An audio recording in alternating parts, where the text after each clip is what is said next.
Central government hairaga satpagi si akoi satpa si pamjade aduna tasengna akoi maitai di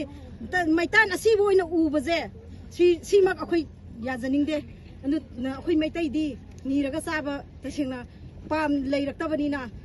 karino haibaje akoi gi sidagi NPA lothokani haibajisu akoi thamoida moi ama leiraga akoi je hojik se akoi tangdu laitana irang amta thoktabida tangdu laitana leirakibani aduga central government nang hak laitana ama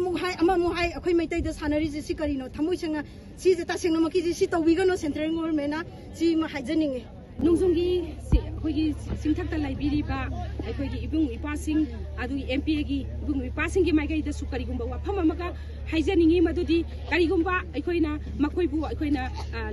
akoigi ibung ipane khanna akoigi maigai sigi akoina maina ngakani hana laibiramaga makoina ngasi mak akoigi India government gi order ni haidana makoina akoibu thadokuna sakhiba taragadi akoigi maigai sigi natraga sokoi Manipur sinthungna makoibu akoigi mai sagai gi maitan adugumba maitan asibani haiba wakalonda akoi makoibu akoi Manipur gi